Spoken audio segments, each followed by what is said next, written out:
Kayla? All right, I'd entertain a motion to approve this then. This is This is Kayla, and I move that we approve March's minutes. February. February. We didn't meet in March. We didn't meet in March. February minutes, thank you. Amen. Do I hear a second?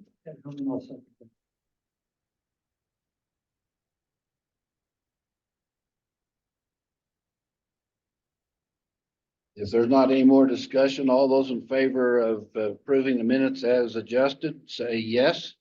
Yes. Yes. Yes, All those same sign, motion carried.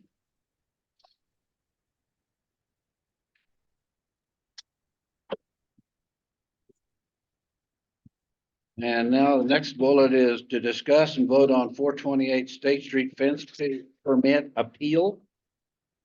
Do we have a copy of that request?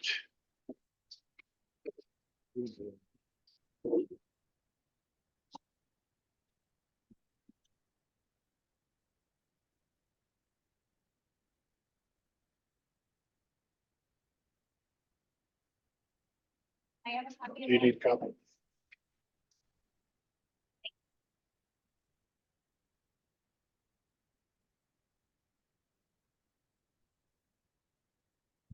Jesse, since Roger doesn't have a copy, would you like to read the Yes, please. email? That'd be fine. Roger, he's gonna read the appeal to you, please. Well, all of us. okay, So this is an email that came from Chad Cornell on April 2nd. Earlier this week, I turned in an application for a fence permit at my property at 428 State Street. I was returned this document. It looks like it was only addressed by a building inspector and was never referred to the zoning board. I'd like for you guys to take a look at this and at your next meeting. I'm sure that's going to come up in the meeting, but I've already tried to do a swap with the land with the town, and that was turned down. It's also been brought to my attention that another resident got recently approved for a septic system with the property pin being quote unquote in the road, similar to my circumstance. And this was approved for this highly pronounced member of the community. I'm hoping that this presents such as myself could possibly get the same treatment. If not, a little written clarification would help me with my next steps. Yeah, you have to talk right into it. Okay. Could you hear that, Roger? yes, I did.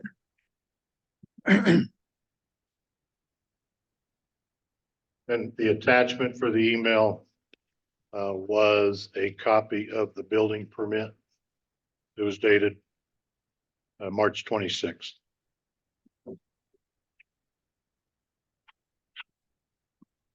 It was actually a fence permit rather than a building permit.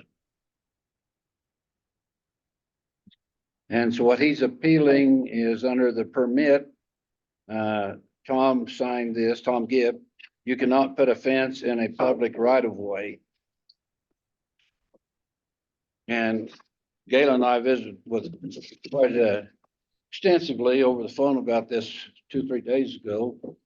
And then it's brought to my attention that no, we don't rule over right of ways and city property, but we do rule over property and boundaries of an individual. And in this case, I'm not privy, or any of my zoning board privy to the information that was in the executive session over this item. As far as the land swap, Whatever When they went in into there exec- when I was in Rochester. actually, if I recall properly, the reason for the executive session that Eddie gave was to seek legal advice from the town attorney. What was discussed, I have no idea. Well, I don't either. So it appears to me that this, with other situations in town, I don't know how we can deny this just because the town's been trespassing on his property for decades.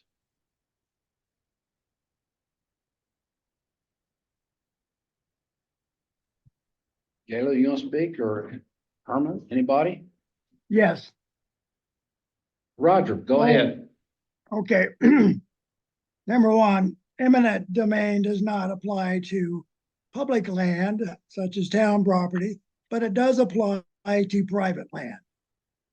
And if they've been driving on this for 17, 18 years, the minimum, whatever it is, which they have, it's gonna be real hard, you know, to close that road. Someone along the line should have protested this a long time ago. If, you know, they're concerned about the road issue.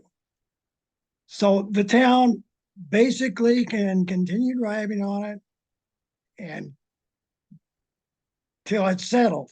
Now, I don't know if the eminent domain thing is something that the town wants to pursue. I would advise the town, if nothing else from this whole thing, is to get the attorney involved and find out, you know, what the situation is all about. Now, there's other issues that influence some of these other decisions, and one of them is hardship. Is he planning to use this section for sewer or leach field or anything that is in hardship for him on his property? Most of the variances that are given are based on some kind of hardship. Usually it's during the construction process. So I'd like to know about that. It's not really considered a hardship. Someone else is driving on your property for 100 years and now you're complaining about it. It's not really, he can still claim his 9,000 square feet in his lot, whether people are driving on it or not, to acquire a building permit. The fact that closing that section of his land for traffic because he just wants to, and it's in, you know, conflict with the town and its road systems. Yes, get the town attorney to work on this, because that's the only thing I can really think of to move forward with. Thank I you. don't know that he is requesting to close that alley, that Courts Lane. And there'd be a 5-foot setback. It'll make it tighter, there's no doubt. We've been rounding it off for years off of Fifth Street, heading up Courts Lane or down Courts Lane.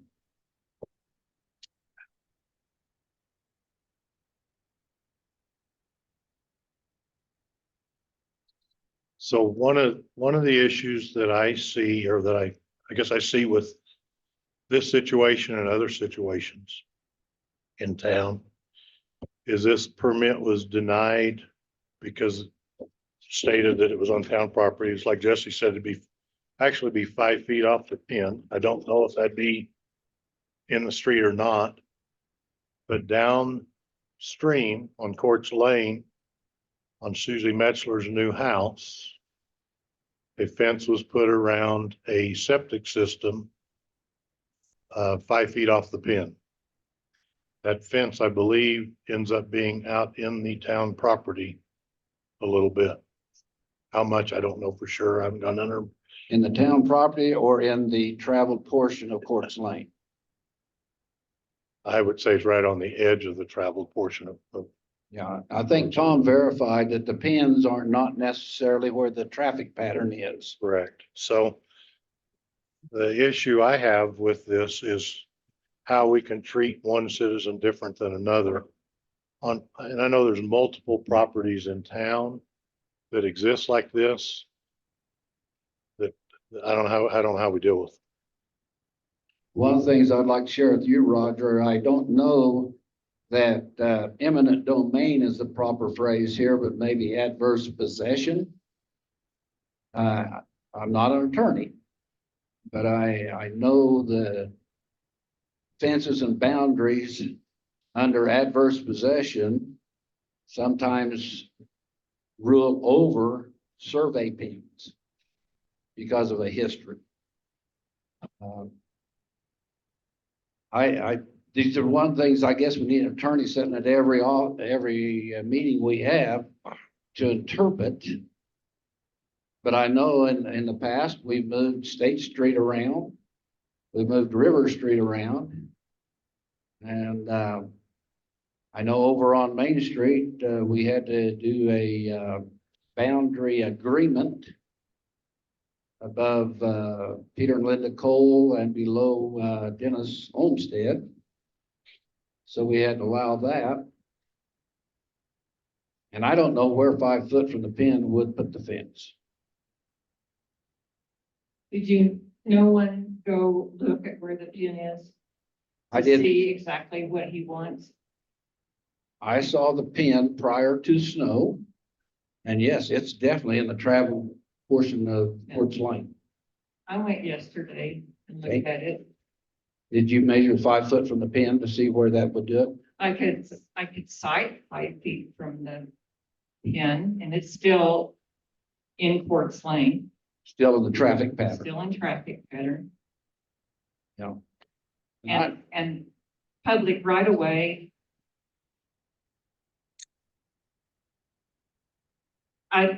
I don't think a zoning board has authority to change a public right of way like that, and telling me can put a fence in it. I believe our attorney would disagree with that concept. But I have not talked to him. It's not my job. Well, and on our zoning code, it says that we do work within the property owner, not the city, not the city property. And just because we've been trespassing, does that make it right? Yes, it's a public right of way. It is not a trespass. It is a public right of way. And you can document that. That is what the attorney expressed it as when he talked about it. I was not aware of him talking about this.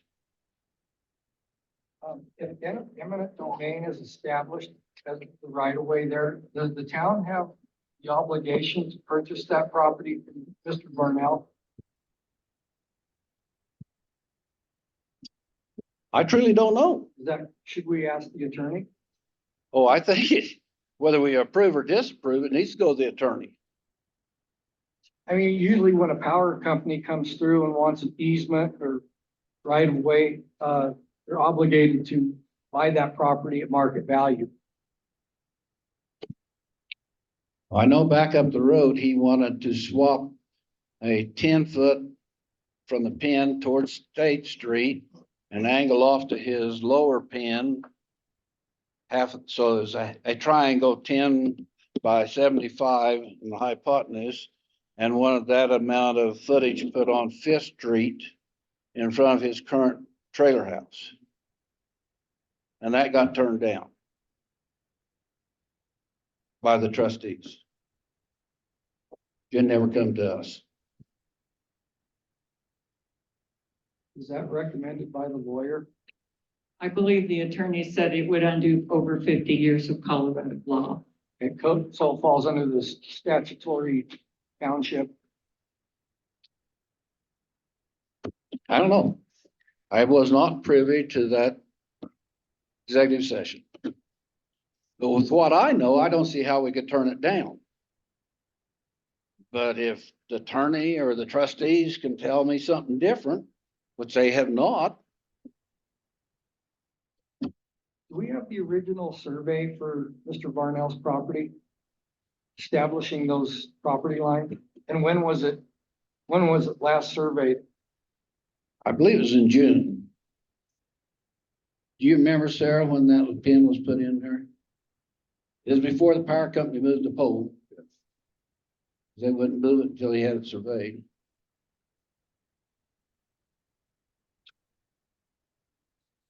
Does, And I don't have a, does your paperwork that was submitted with this show the survey and the licensed surveyor stamp on the survey? No, he did not attach the survey with the pin locations to us. Then we're just talking about location. To me, it's, you know, we're assuming that there's trespass or that there's, you know, all these other things until we get, you know, a certified copy showing where the damage has been done.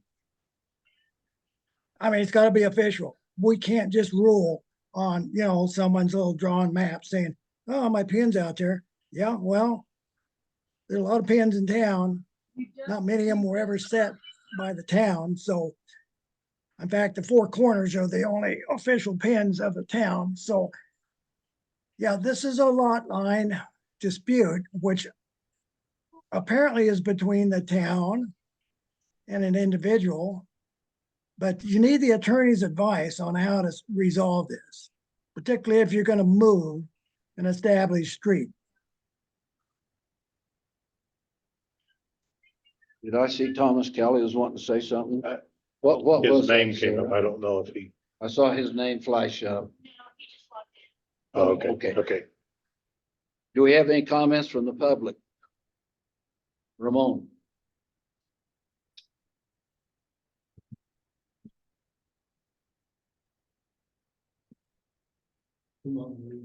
I just have a question because it, at least for me, my hearing is great.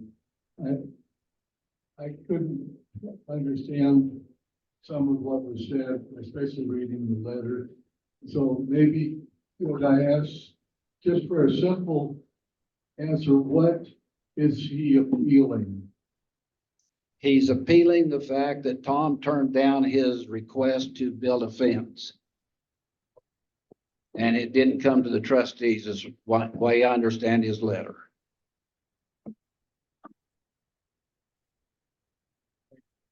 So Tom, do you know something from executive session that the rest of us aren't privileged to? That you can share? If I could just interject, I would suggest not sharing or asking for that information. But if there are questions about what occurred in executive session, perhaps you could ask the board as a whole to make a decision to discuss the situation, but it can't be discussed. So are we to act without an attorney present or the information that the trustees received? If you feel like that's the best course of action, that would be your decision. Well, like I told Gayla, with the information I have at hand, I don't see any way we can turn it down, just like we didn't turn down Susie Messler. Yes, I have a question. Seems like a while back, when the Taylors were applying for a permit for their awning to go over their deck on Main Street. And it seems like I remember there was a discussion about those properties were out into the right of way and that they were grandfathered in. So would this apply as well, being that seems like I was told that the original survey on Mr. Barnell's property was 1980. I don't know that. I know on the Taylors, we made a recommendation to the council to approve the variance or request. Yeah. Died. I died? Oh, excuse me. My understanding, way my notes read, we heard the appeal for a awning over the hotel on Main Street. And we made a recommendation to the trustees to accept it, and based on previous pictures and referred it to the trustees, and then the trustees approved it. So given our action on, that was actually a variance. given our action on that variance of making a recommendation to the Board of Trustees. On this particular property, we have both personal individuals' property that we're dealing with and the town property. I'd make the recommendation that we make a recommendation one way or the other on the permit and then submit it to the Board of Trustees for final decision on it. I think that's probably the most, Now, we're not debating boundaries. We're debating a 5-foot setback for a fence off of a lane's pin. Let me clarify something. So the pin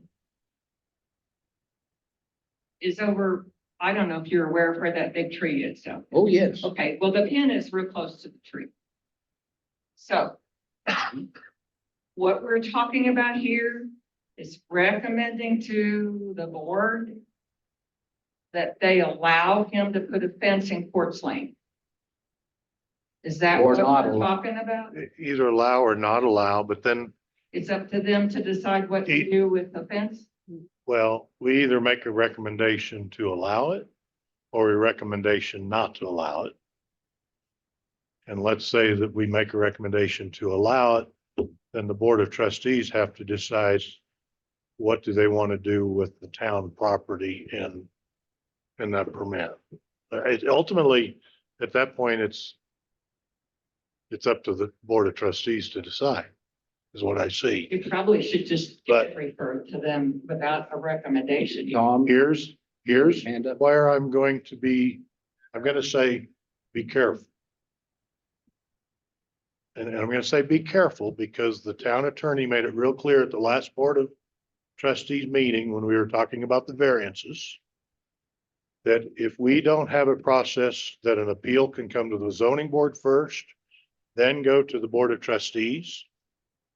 If it goes straight to the Board of Trustees, the appeal then is the district court. How much money do we want the town to spend? That's why I say be careful with just sending this to the Board of Trustees. I was just going to ask though, what jurisdiction do we have on the public right of way? I don't know that we have jurisdiction on the public right of way.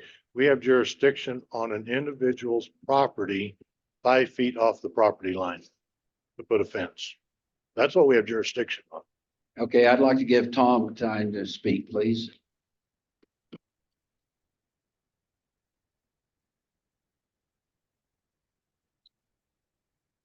You have a comment when he's question. Okay, this is Tom Given. This is just a point of clarification. Do not confuse where the pin is with Mr. Barnell's property. The pin marks his property. The issue is that he's got, for many, many years, you use the word trespass, but after enough years, it becomes a public right of way established. So he has property that has a public right of way on it. And you should look up what public right of way means in Colorado law, if it's been there long. So Ed is correct, be very careful. We're probably gonna need some counsel from the attorney. Thank you. Thanks, Tom. Now, Sarah, what do we have? Olson had a comment?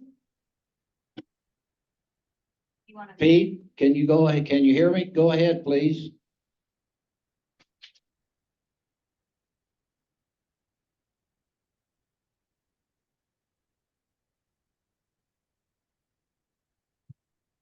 He may have changed his mind. He had his hand up earlier. Pete, if you saw the comment, you can go ahead and hop on now. I'll let you know if you. Oh, is that the little squares there above Roger? No, that just shows who's here. There's a little icon that comes up if somebody has a comment, but it disappeared, so he may not have one anymore. Okay. Now, my question to the board and public. if we approve an appeal, what is the process if we acted illegally without the information of our attorney? I know the applicant has a right to appeal if we turn them down to the trustees. But if we approve something, who appeals our opinions?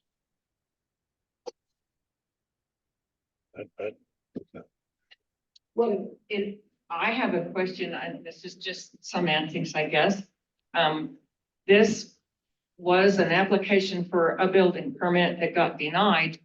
I did look in the zoning code and I didn't see where the next step is to take it to the zoning board in an appeal. Did he just do this without that being officially the next step? Well, I understand his letter because in his application, Tom denied it, period. One man decision, and there was no answers on the zoning board where we have the two signatures. Well, the zoning board doesn't approve or disapprove a permit. The zoning board signatures are to verify Now, that, where did you find that? well, I don't think it's in here. I don't think so either. I think that we, page 11, the zoning board members On the top of 13. sign that if they don't think it goes against zoning anywhere.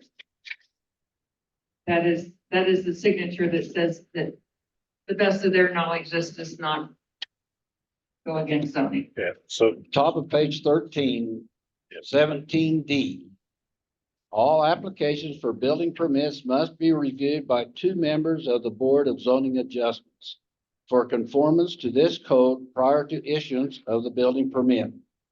And I believe that's why he is appealing to us.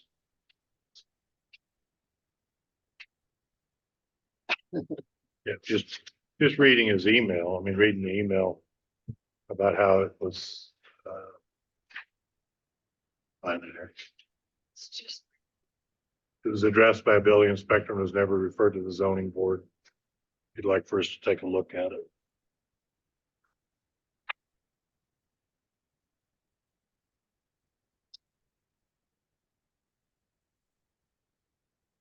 And right ahead of that, in paragraph C, the building permit applicant is required to survey and mark all the property lot corners that are shown or referenced in the plot plan prior to submitting the application. These corners shall be marked in a manner that they are visible. And I would like to have seen this taken care of way back up the road when he wanted to put that triangle, square footage of that triangle over on Fifth Street. I still think that's a proper outcome for the applicant and for the town. We're not going to move the tree, or we're not going to move the boundary or the dike of Quartz Creek. we can't really move the bridge either. No, that's what I mean. Yeah, no, absolutely. Oh, we can, but And it's I not do want to too. point out that for future reference to whoever's listening, it would have been prudent on your site plan to have measurements and more information. There's really nothing.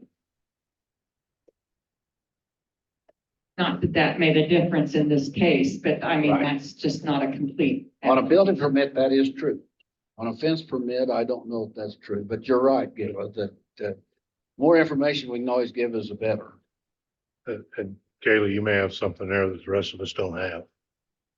Cause all I've got was the email that Chad Well, and Star there's sent. not much on here, but yeah. Yeah, that's what it was.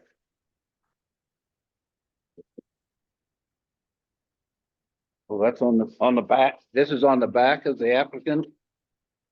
State Street, Fifth Street, Quartz Lane. And it shows 5-foot setback. And that's not on this that we received from him.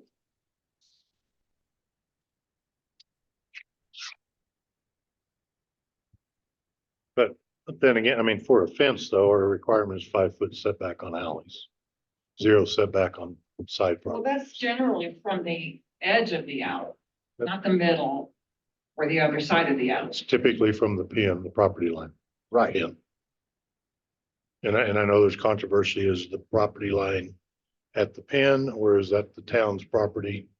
We can't decide that.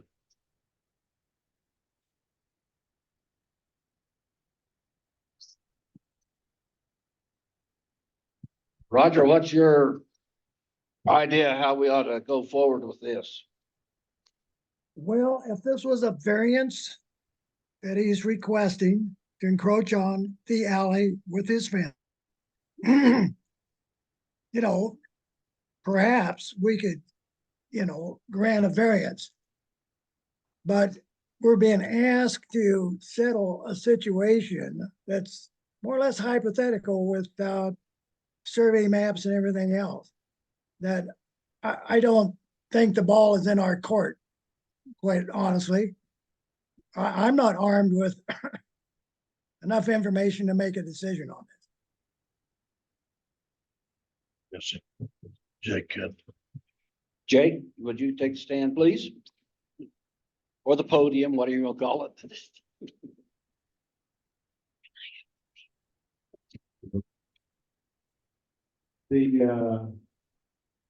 I guess I am confused because he's simply acting within the legal parameters of the zoning code, which is he's asking to put a fence up within 5 feet of his property line, which is legal in the zoning code.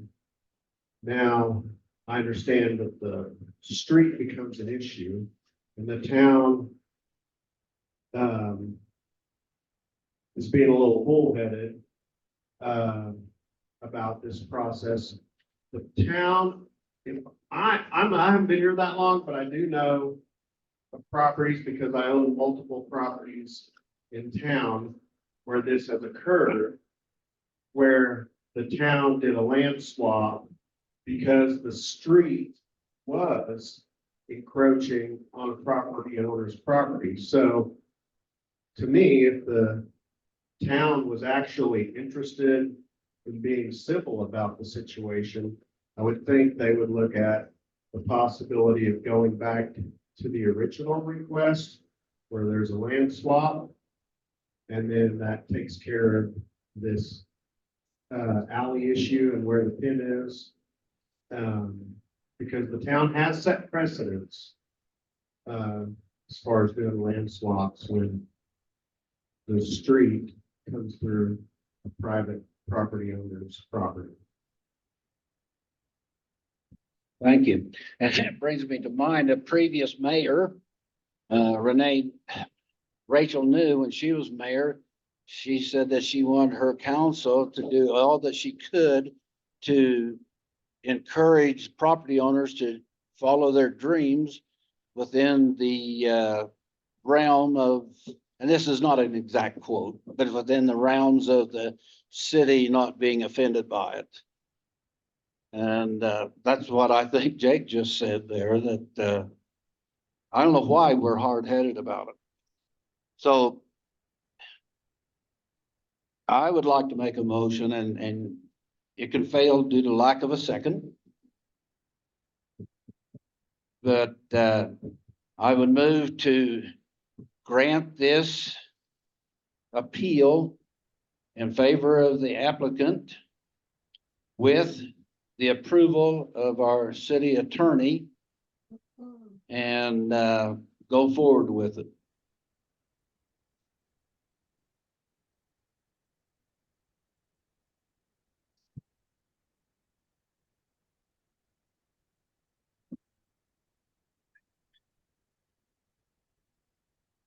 Sarah, did you capture that?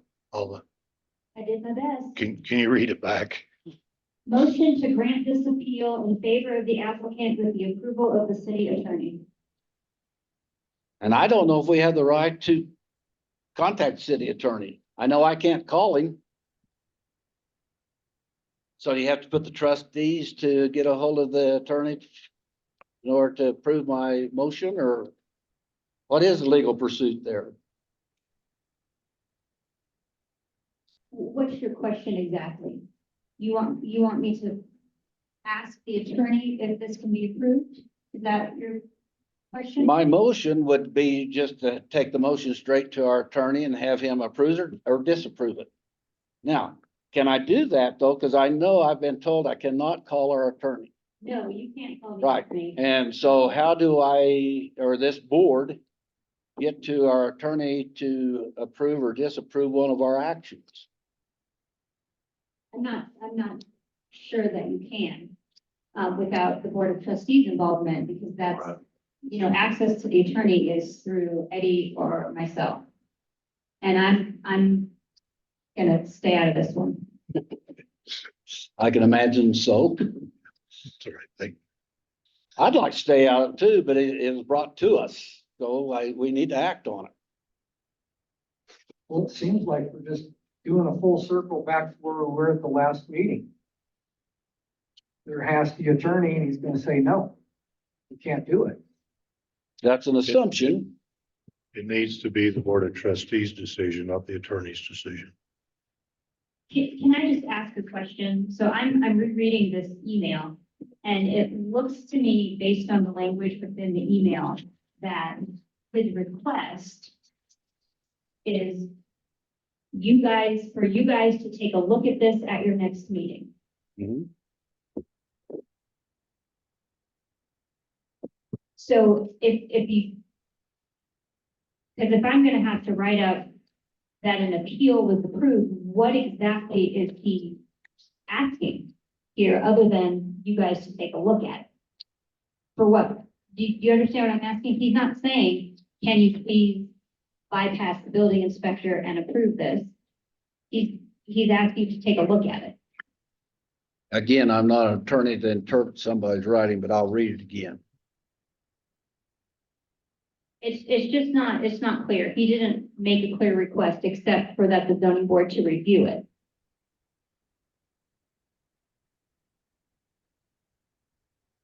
So the reason I'm asking again is for purposes of writing up the minutes and stating clearly the response to the appeal, but we need to have clear question in the appeal in order to respond clearly to the question.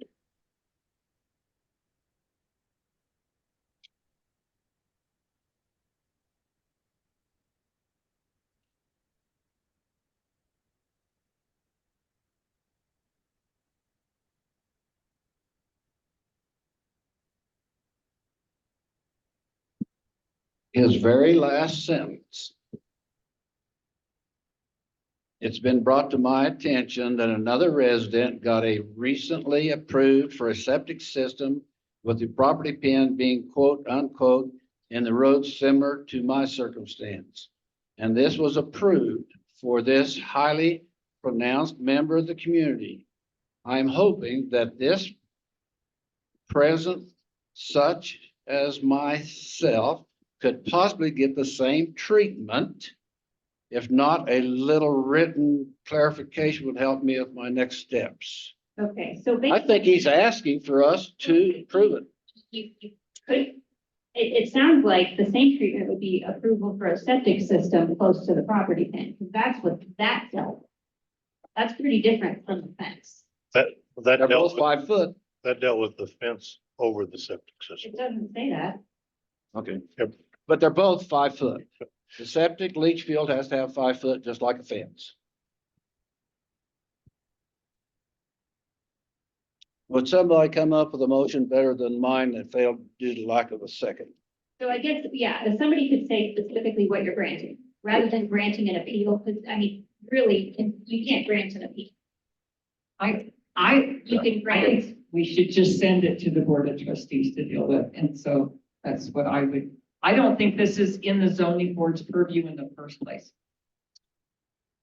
Well, I was not at the meeting that Ed just quoted the attorney stating the appeals process not wanting to jump straight from the trustees to the court system. We're not trustees. I didn't say we were trustees. If we act on this and then the trustees agree or disagree, that's an appeals process for the applicant. If we don't act on this and it goes straight to the trustees, and if he disagrees and appeals, he goes straight to the court system, is what I was saying. So if you want to be on the safe side, say no. Step one, send it to the trustees. Step two, if that's what your goal is, to grant the two-step appeal process, then that would be the smartest thing to do.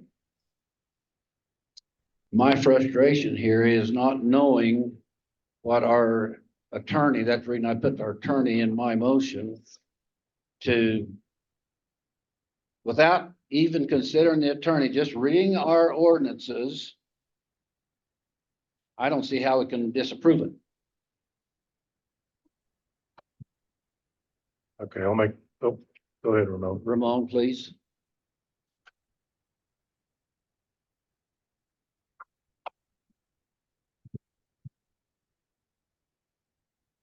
I hope I'm understanding this correctly. That maybe you can clarify this because I'm unaware of anywhere in the zoning code, which is what you operate under, that gives you any jurisdiction over the building inspector. Or, that's number one.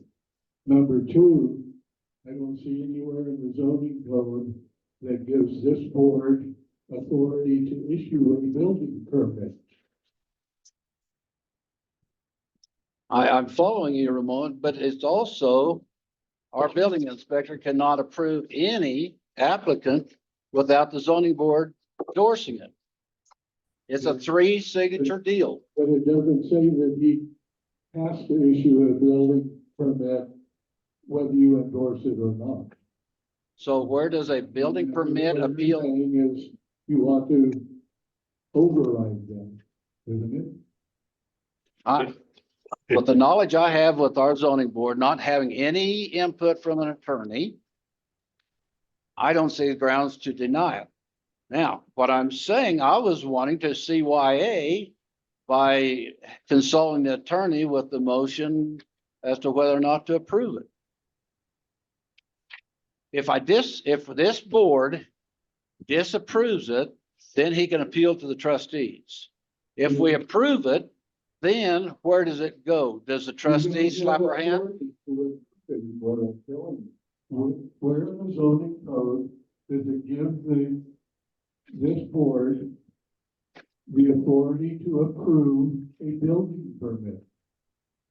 We have the authority to approve variances, and this is not even a variance. This is just, That's right, it's not a variance. but this is a cut and dried 5-foot setback.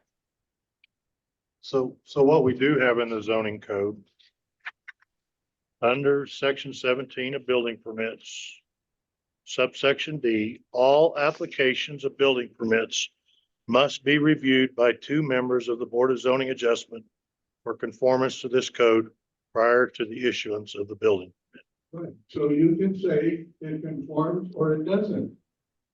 So what we can do that I stated earlier is we can make a recommendation to the Board of Trustees on You this can. matter. You can make a recommendation. I on agree. anything. Right. Right. Now, can we outright overturn this building permit? I don't see that we can. That's what I'm Okay, saying. so are we done with comments? I'll make another motion. Anybody in the public? Oh, I see We Pete. need to kill the first motion, so. No, it died. No second. No second. Okay.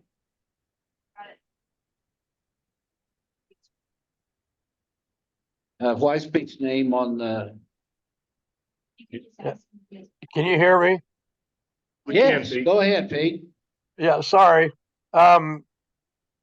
Just as a matter of process, if the Board of Zoning Appeals takes an action either to approve or disapprove, that action could only be appealed through the court system. So if you make a motion to approve the permit, then if the town council wants to protest that action, they would have to initiate an action in district court to appeal the decision of the Board of Zoning Appeals. By the same token, if you deny it, then the applicant could appeal that decision to the district court. I don't think anybody wants to get wrapped up in a bunch of detailed legal proceedings.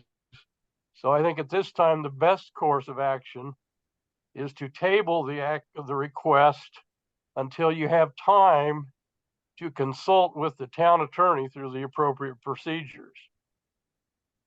That would be my comment. Thank you. Well, thank you. And your second statement there definitely is true. If we disapprove it, the applicant then can appeal to the trustees before going to the court system. And that one there is very plain in our ordinances.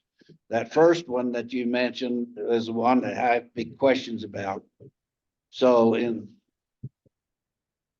Mr. Pinalto, you said you had a second motion that you'd like to propose. So my motion be that we make a recommendation to the Board of Trustees to approve the building or fence permit in regards to the location of the pins or property lines, to the setback of 5 feet from the pins or property lines, or the Board of Trustees approve the previously submitted land swap. I could second that. I'm gonna need you to repeat that, please. So my motion would be to make a recommendation to the Board of Trustees to approve the building or fence permit in regards to the setback from the pins/property line, or approve the previously submitted land swap.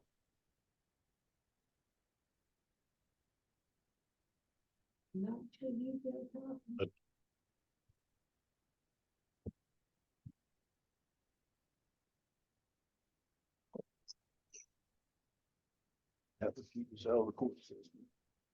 Good. Maybe.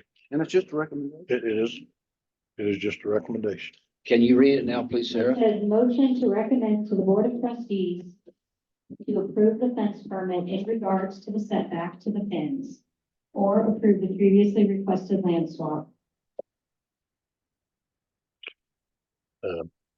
Setback from the pins. The I 5 think you foot said setback from to the pin. pins, but 5 foot Mhm. setback from the pins. So Yeah, it's been moved to second. Is there any discussion? Tom?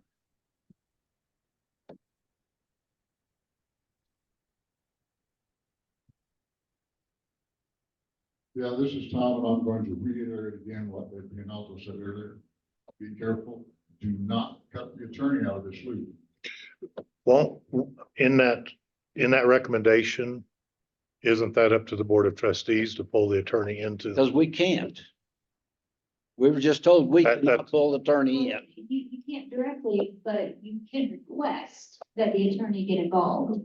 If there's something that comes up and you're not sure what to do, and the attorney should be consulted, then you have the option of reaching out to any prior to needing to take any action and asking if the attorney can be looped in. That would fit in your motion. Yeah, That puts monkey on the trustee's back. It would, but I still question if it's sent to the Board of Trustees, it's up to the Board of Trustees to seek legal advice on it, I believe.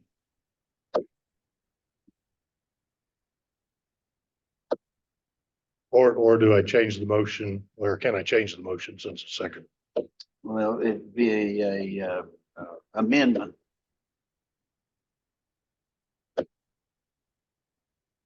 My feeling, as your motion was stated, is going to go to the trustees with our recommendation, and then they will seek legal counsel on our recommendation.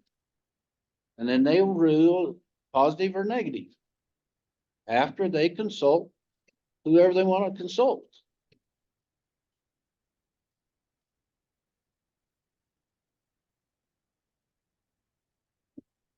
And that way you don't have to amend your motion.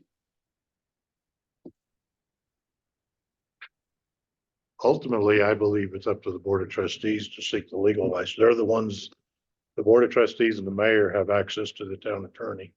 We don't, so. And if I were that board, I would insist on the attorney weighing in on it.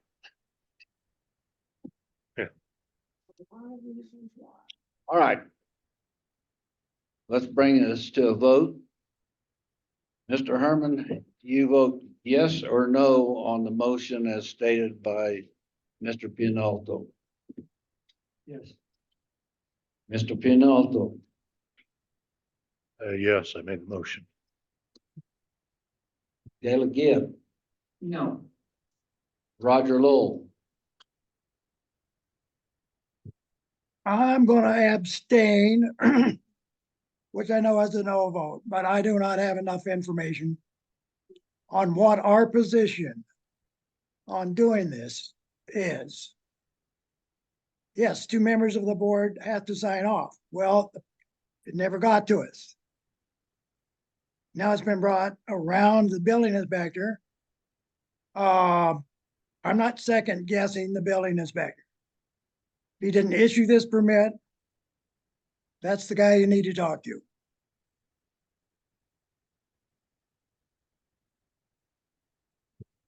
I'm going to pull a Roger Lowell and abstain, and the motion carried 2-1.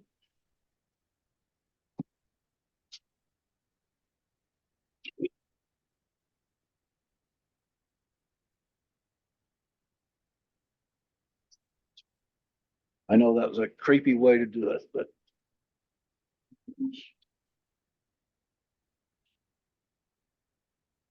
I'm gonna have to check on that. I'm not sure if that carries if to abstain. I will. majority, I'm gonna check, because I'm not sure if it carries. what if it was 3-1, would it carry? Yeah, this is the majority of the board. I'm going to check. I'm not saying it does or doesn't. I back up and I vote yes on the motion. I want this taken care of.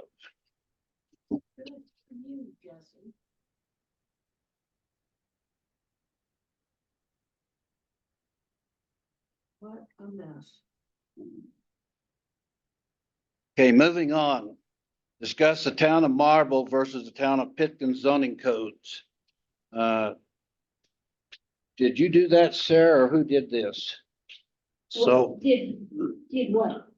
The, I'm unclear. the ordinances of the zoning code of Marble. no, so So yes, I Well, that's- was looking for something. I read the code. I thought it looked good, so I forwarded it. Yes, I did that. That's it. Okay, So after the last Board of Trustees meeting, I'm not sure if it was the last one or 2 times ago, I don't remember. Eddie did approach me after the meeting and said that he had the town of Marble zoning code had been sent to him. He had asked if I would take a look at that code and compare it line by line to the Pitkin code. and you've done that? And I have done that. What did your line Did that say? on a real long snowy day. And hang on, because I know I gotta have my mouth in front of me. I don't know how much of this you want to go through, but I'll just tell you what Eddie asked me to do. And I've taken the town of Pitkin. What's that? Go ahead, go ahead.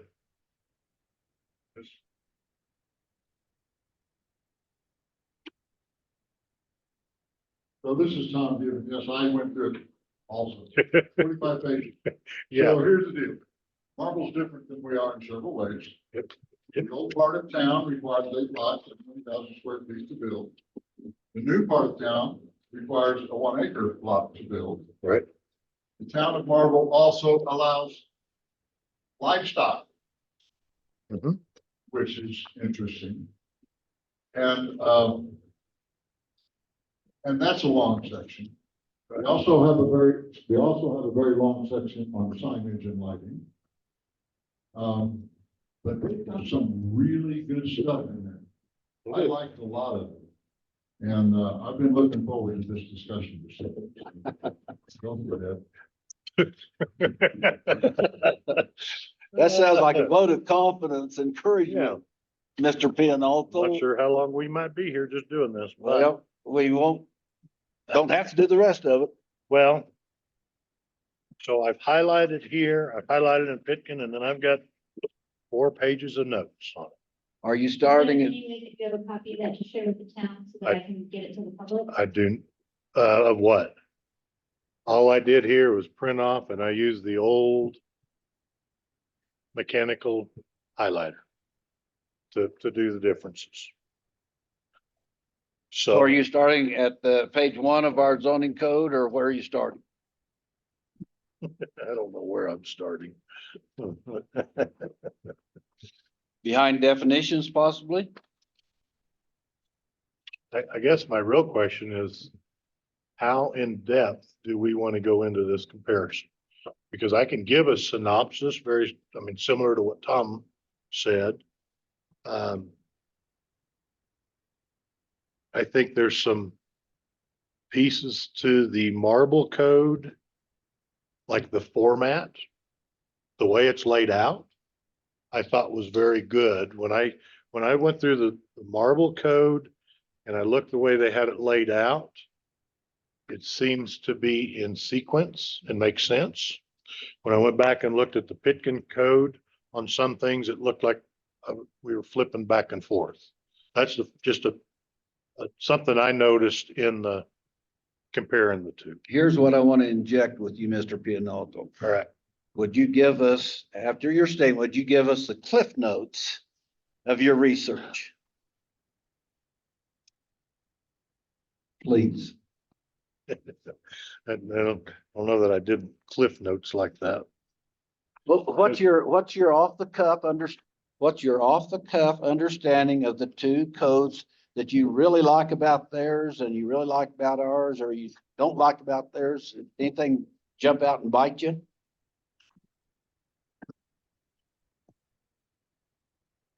I'll try to do it on a high level, and maybe I'll give you on the marble code what I saw is not in the Pitkin code.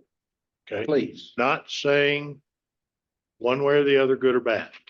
Some of the verbiage I think is really good that we could probably take into account. Well,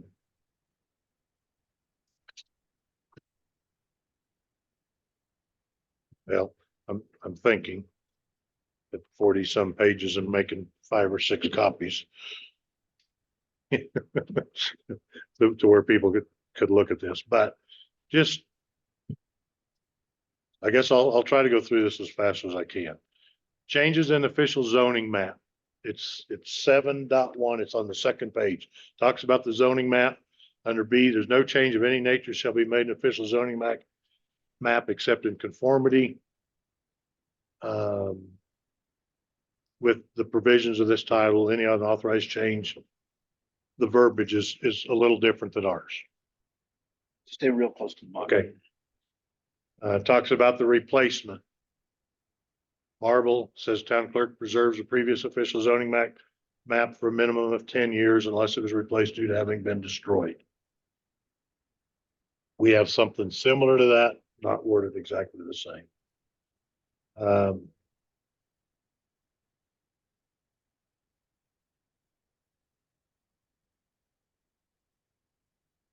Application of zone regulations, no building or other structure shall hereafter be erected or altered. They exceed a height of 28 feet. We have that as a different spec in the Pitkin code. Okay, so rear, side, front yard setback, we have that on page 9 of the Pitkin code.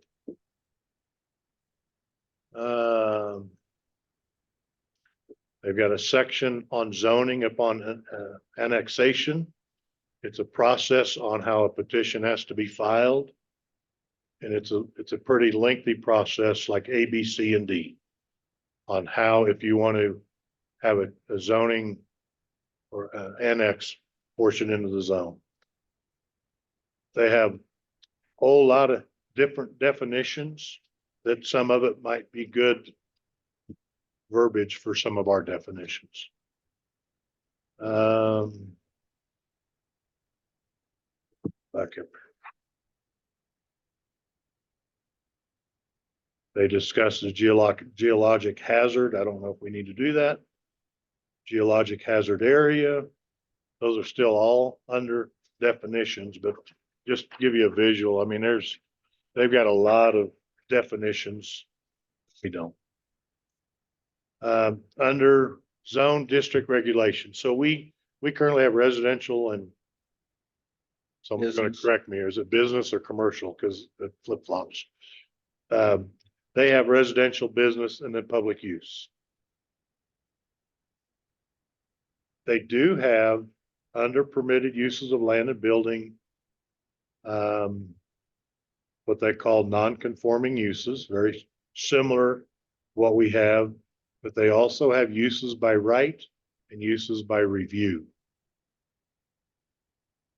Uses by review are those specified uses which require consideration by the planning commission and or board of trustees prior to initiation. And then specifically under residential zone, they have uses by right, which is single family dwelling homes on permanent foundations, meeting the UBC code, manufactured homes, churches.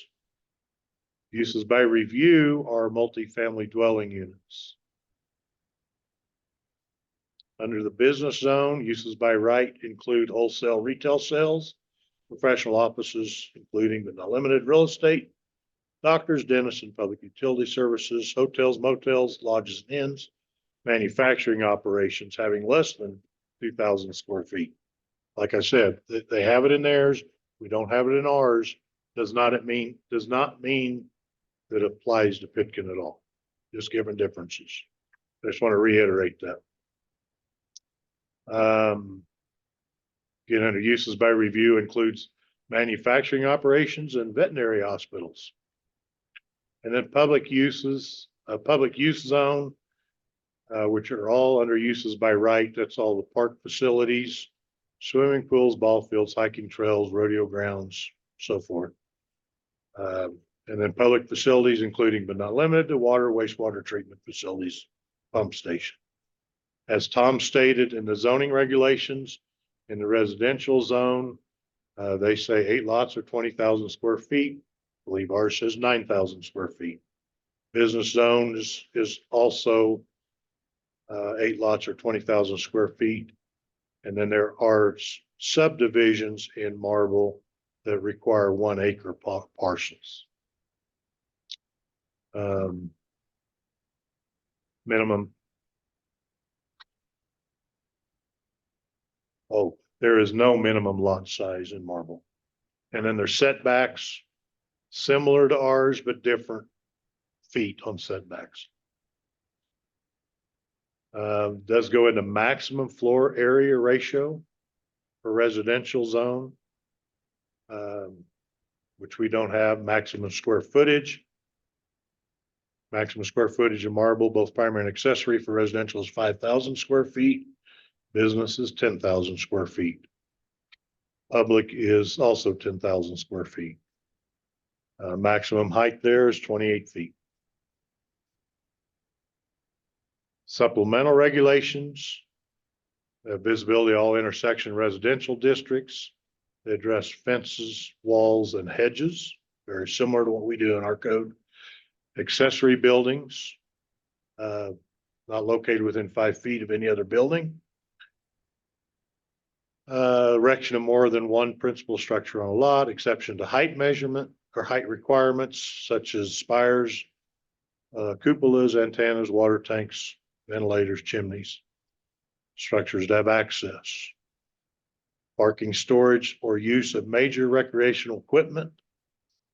They do address, under that category, they do address trailers, campers, coaches, very similar to what we address in the camping ordinances that we currently have. Parking and storage of certain vehicles operative or inoperative vehicles and trailers of any kind which do not current license plates may not be parked or stored in residential zone. Maybe that's something we look at. Public utilities. Don't know that we need to go into public utilities. Drainage. Snow, rain, or ice is shed from the roof, very similar to what we have with our 10-foot setbacks on side property and stuff. Pets, exotic animals, and livestock. There's a long section on that. Adult-oriented uses. The what? Adult-oriented uses. Yeah. Had that 100 years ago, but not anymore. Accessory temporary uses.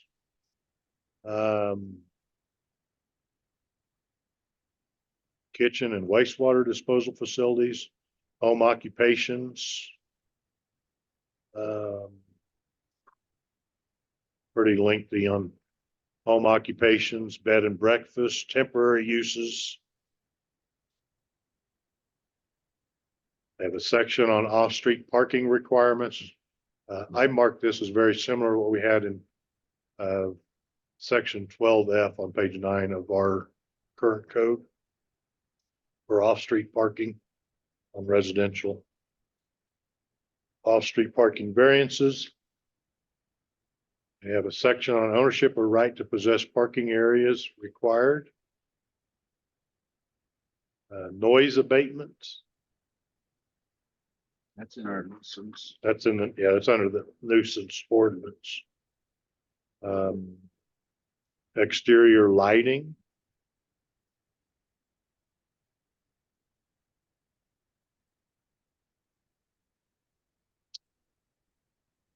Yeah, they specify the foot candles, illumination of a surface, the square footage. It's pretty in depth.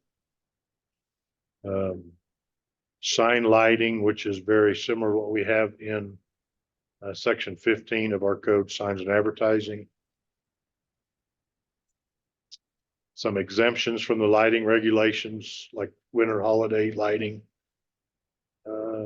municipal lighting for the benefit of public health, prohibited lights.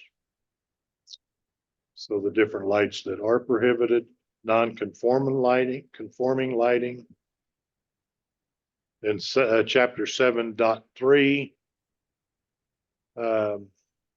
goes into the purpose of non-conforming uses and structures. My notes I put on here, it's similar to our section 14, but our section 14 compared to what they have here, I think is very vague. And then non-conforming parcels of record.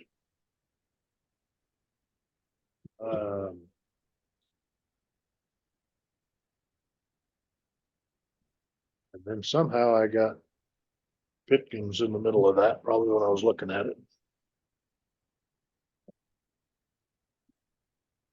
Section on variances is similar to ours.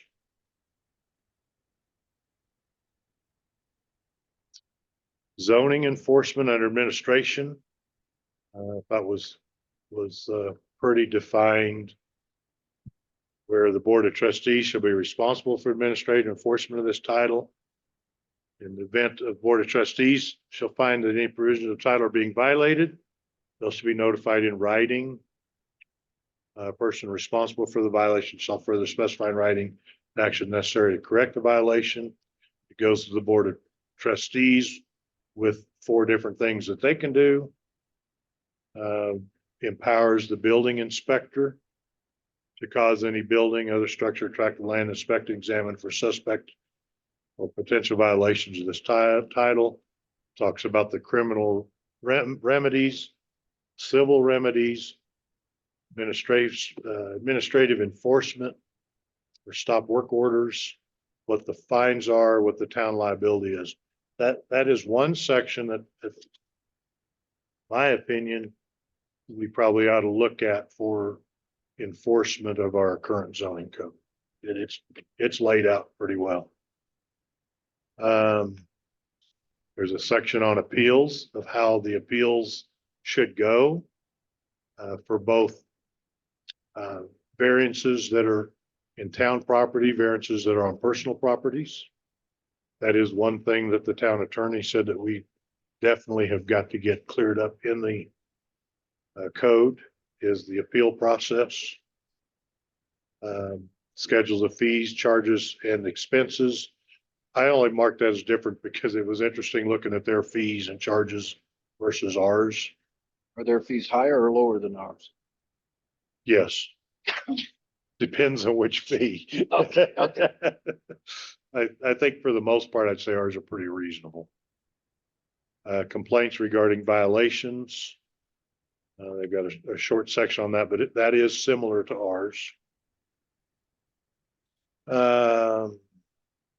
Application for a change in zoning ordinance. A hearing notice, but this is all, they have a planning commission, which we don't have, and it goes through the planning commission.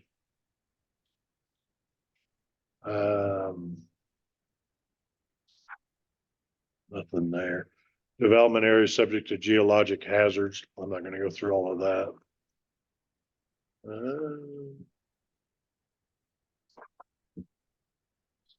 They have a fairly lengthy section on trailers and camping units.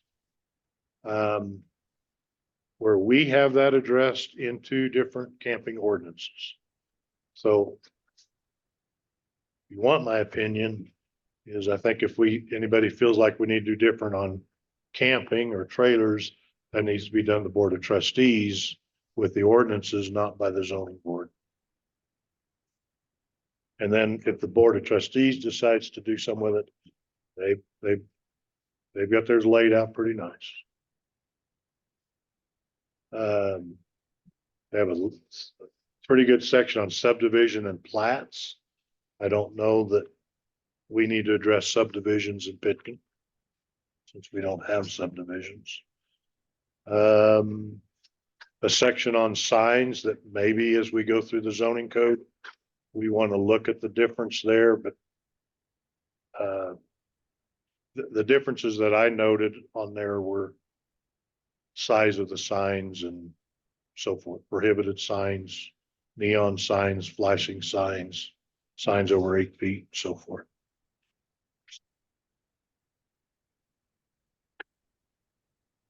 There were some exemptions for signs, but all 4 of them that they have in here are actually in our sign ordinance as well.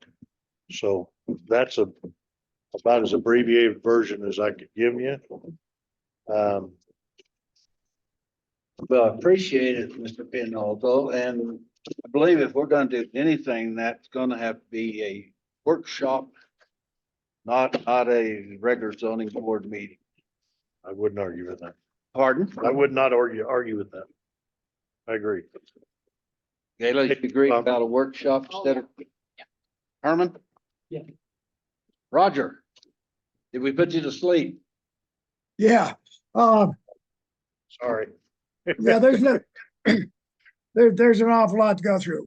Our purpose in revising, for 2 years, the Pitkin zoning code was to make it a document that more than just the zoning board would read. Get it down to 20 pages of something that was substantial that we would enforce. And yeah, we could have made this 100 pages long. We could have said, oh, it'd be nice to be able to enforce all of this, but we don't have an enforcement officer.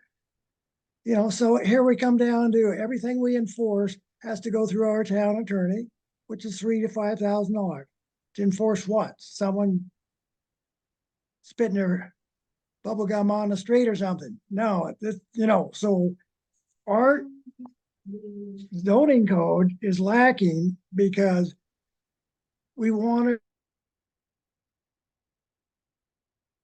or do a remodel or start a business in town, could at least figure out what the side boundaries and some of the issues are, but it wasn't to restrict to the point, you know, that we became an HOA or something. We're not deed restricted properties. And so I think this new approach, which is to rewrite the zoning code heck, just find one out there that you want to adopt. And forget this, mulling over it all the time. I mean, we're not going to enforce it anyway.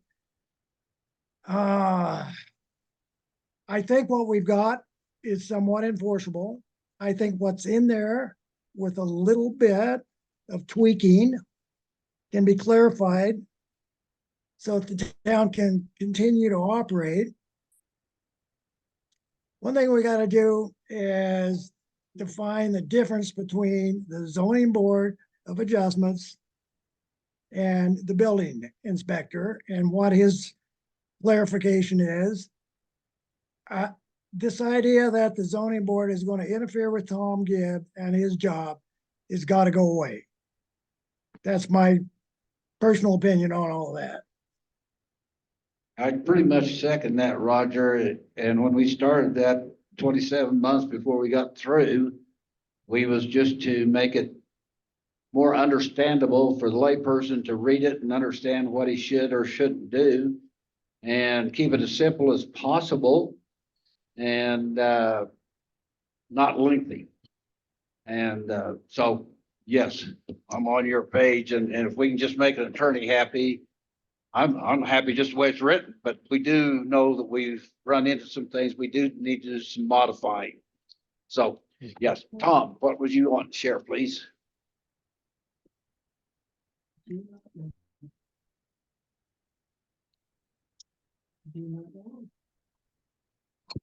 Well, I understand.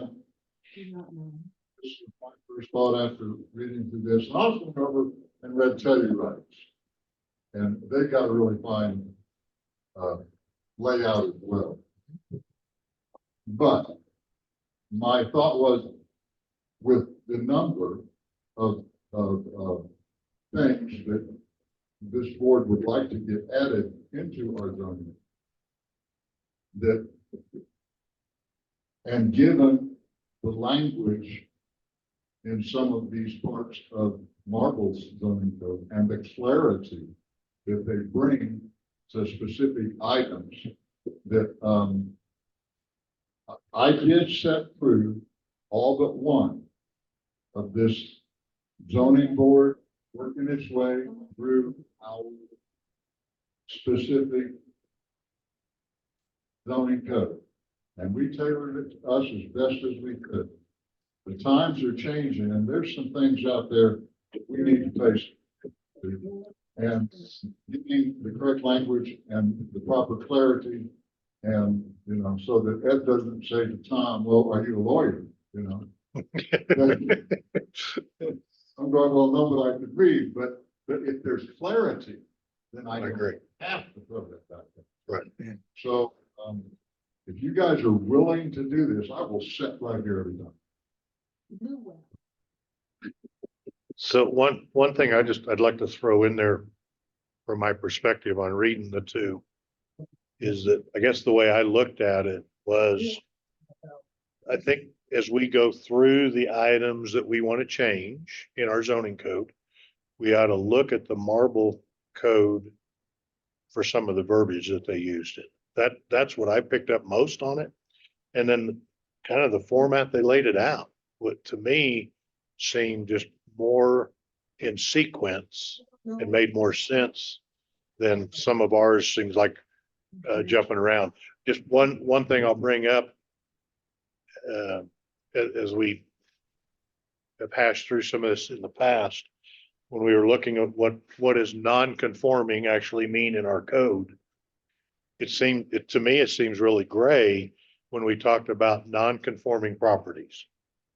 And one of the things the town attorney had said, in the reason that section is put in there is for that, from that date forward, when that code is implemented, those properties that have permits outlying are non-conforming properties. I've read that thing inside, outside, upside down. It does not sound that way to me. But I go to non-conforming properties or non-conforming properties in Marble, the way it's laid out. It's like, well, that makes sense. Because there's actually two parts to it. I'm not going to get into that, but it just, that's the way I saw it, is it brought clarity. So that's, believe me, I'm not an advocate of saying we need to take marbles and just put Pitkin's name on it. I don't mean that by any means. Go ahead. Ramon?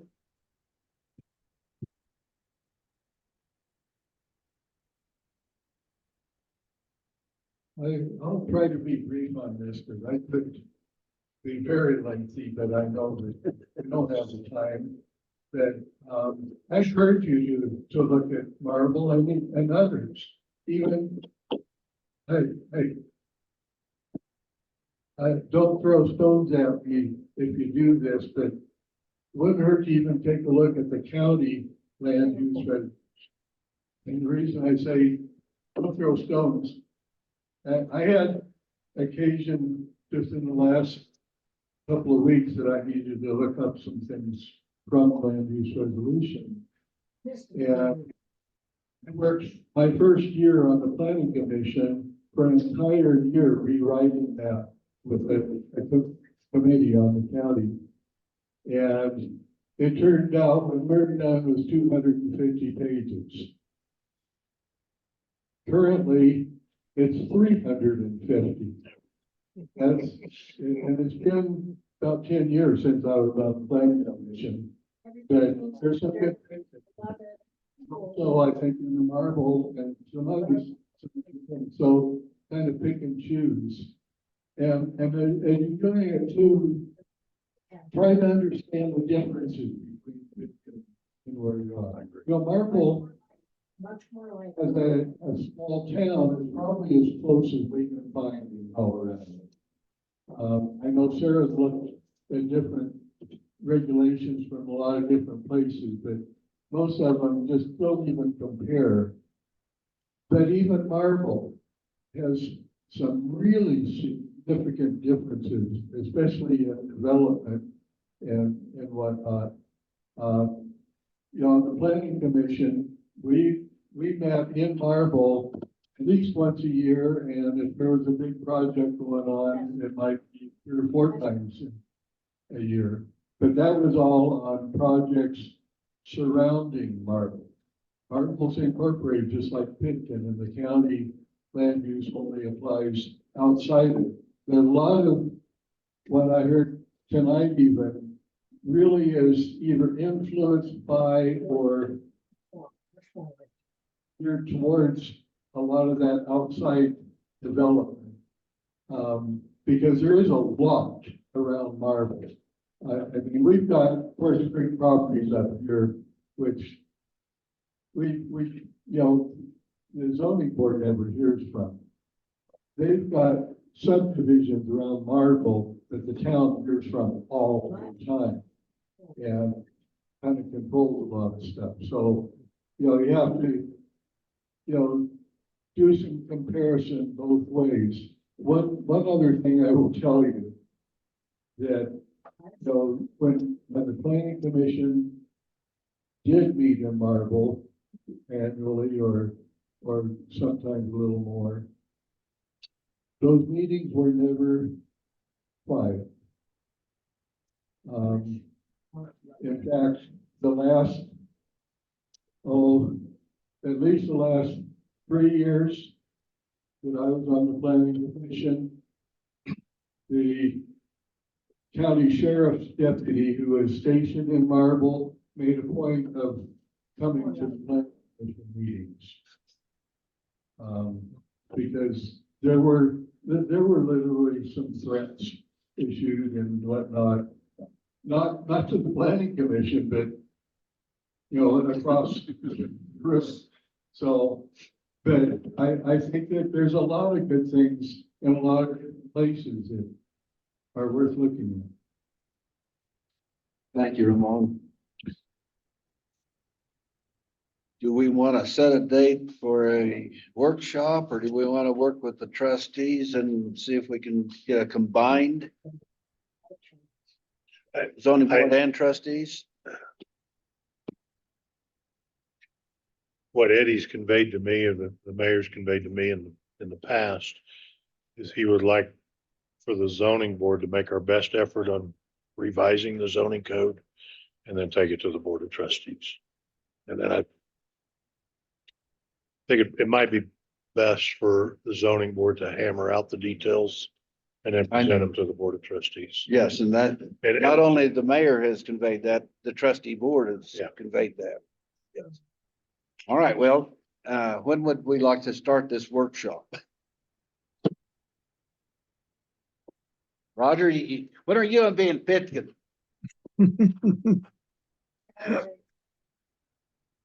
Middle of May, somewhere in there, maybe a little bit sooner, but yeah, it depends on, you know, a lot of little things. Yeah.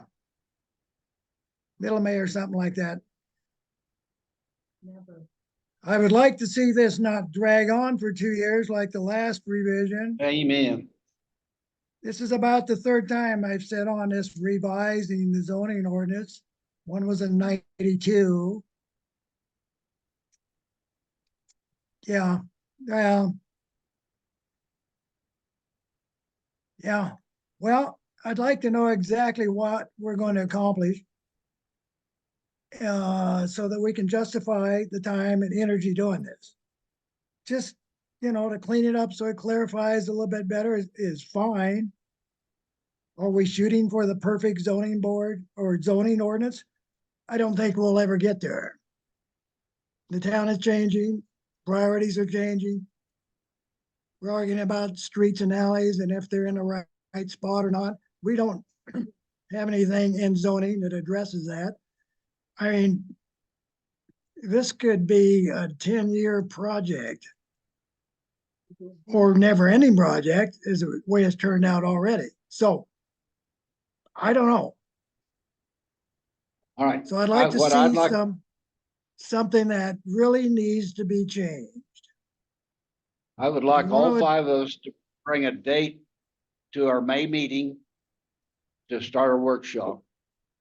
Cause I want us all to be here to sit around the table and Okay, put it together. So if we'll bring that to our May meeting and whether we have weekly meetings or not, I'm with Roger. I want to get hammered out. That 27 months is way too long. Not the second Monday or the third Monday of any month. Right. Possibly a Friday, maybe. So, and not a Friday. So to Roger's point, I guess what I would envision we could be able to do is take some of the bullet points that we still have left that we want to address on the zoning codes and work on those bullet points. Maybe if we need, I don't want to say we want to back up to some that we've discussed, but maybe look at the verbiage between the 2 codes to see if we think there's something there we should change. I guess what I would encourage everyone to do is to take the marble code and I won't say do a comparison, but see if there's verbiage in it that you think fits better than what we currently have. Yeah, I agree. That's what I envision we do in this workshop. I don't want to sit down and rewrite the whole zoning code. I get that. Yeah, I think we need to start on the bullet points that we have and include the marble with that as we adjust those and then go on. I agree. Now, Roger, do you have a copy of that marble zoning code? I don't believe I do. Sarah, can we get this from I you? can send it out. Okay, Ed, you already have one? Yeah, Sarah sent it Herman, out. have one? So Gayla, do you? It's online. Oh, It- and I've emailed it out. Yeah, Oh. Sarah emailed it out several weeks Okay. ago. Well. There you go. A Well, month ago. there I exposed Jess. All right, well, I'll get it to them. All right, all right, gosh, I feel wore out already and haven't even started on now. So let's, I think we've got some old business that we need to deal with ahead of board members. Are we willing to bypass that last black bullet point and go to old business? My recommendation is to take everything under discuss and vote on zoning code proposal revisions, move that to our workshop. I got stacks of information on that. Yes, Then you want to go to old business? please. All right, so the first thing under old business is an update from the town attorney regarding the opinion on House Bill 22-1362, the Energy Code. So the mayor forwarded this to me back on, I guess, March 17th. I'm just gonna read the letter if that's okay. It's not real long, but I thought I made copies, but I guess I didn't. It is interesting what the town attorney says on it. Did you say you do or do not? I don't have copies of it. I thought I did, but I don't. It's a one paragraph. So this is from Clayton. Buckner? Is it Buckner? Is that how you pronounce it? Buckner. Okay. The letter is a good synopsis of the current law and Pitkin's municipal requirements regarding the building and energy code. I'll just add in there, the letter he's referring to is the letter that we received previously from Chris, the other town attorney. I think, Tom, you handed out to the zoning board months ago. That's the letter he's referring to. That's the letter that Eddie sent to Clayton. He said there's a large contingent of municipalities in the CML that are protesting the House bills as state overreach into municipal concerns, among other challenges. If Pitkin has wide latitude to grant variances, as the letter suggests, but yet to be confirmed, as far as I'm aware, by supporting case law, then it shouldn't greatly affect the community's ability to efficiently construct commercial and residential buildings. However, there are many that fear true enforcement of the energy codes will make new construction untenable, especially in smaller communities. All that to say, the letter accurately reflects the state of things as we know it. Just be aware it could change, and we have until July of 2026 to decide.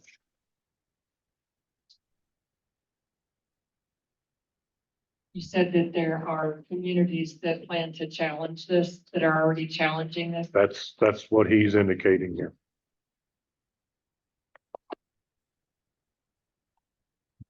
So that's the update from the town attorney. I've got my opinion on it, but that's beside it. I think May 2026 would be a good time to Kick it down the road as far as you can. but keep in mind, that's only for the energy code. That's all this addresses is the energy code. Which is not enough.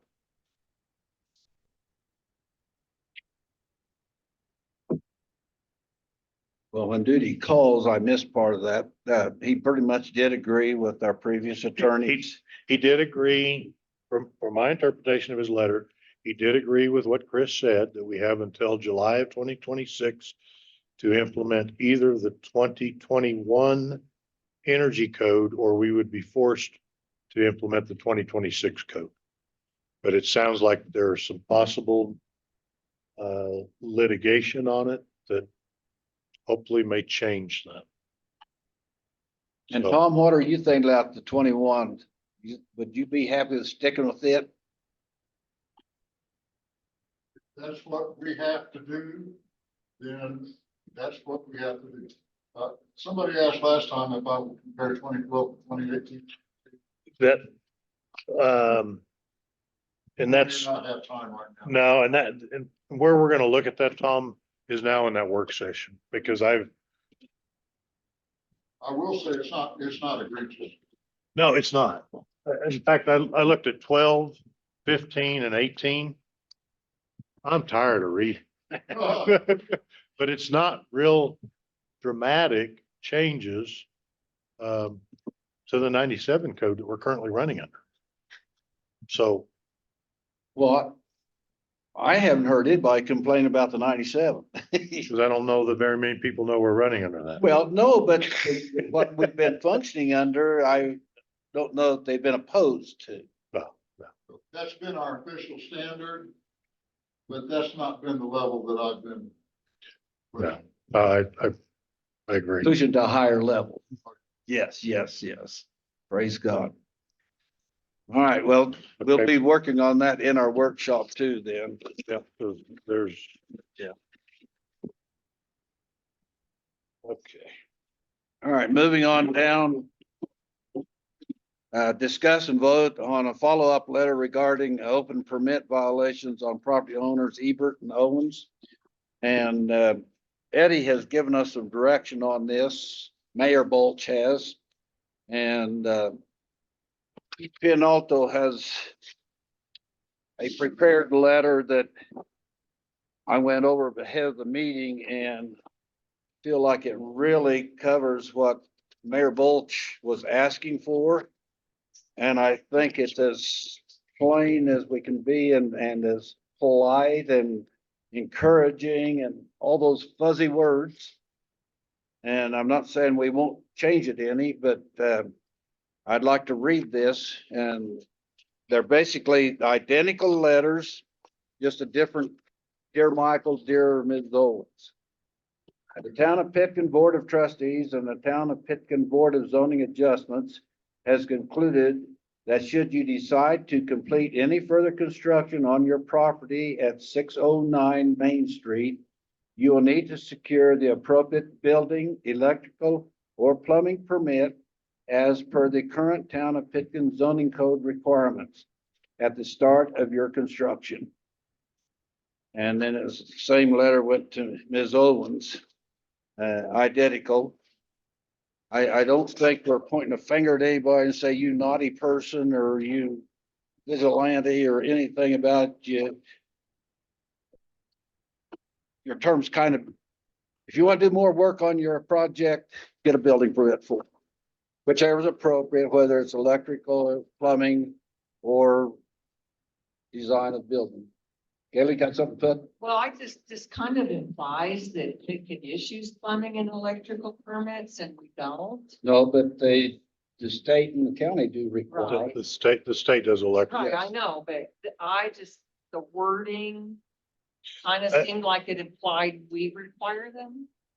So Cause it says per the current Town of Pitkin zoning code. yeah, and that is what the zoning code says when you go back to the applicable standards used for inspections. It states electrical is state of Colorado, and plumbing is state of Colorado. Now, let me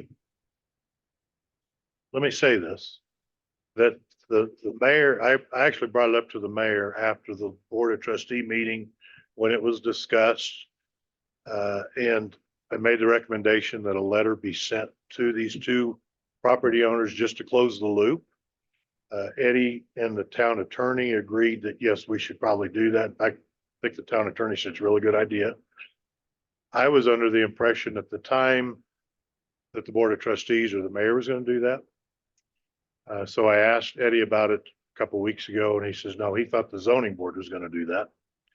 So his suggestion was, if you'd like to write a letter just saying what needs to happen in the future and take it to the zoning board, if we want to make changes to it, I've got absolutely no problem with making changes to it that you'd recommend.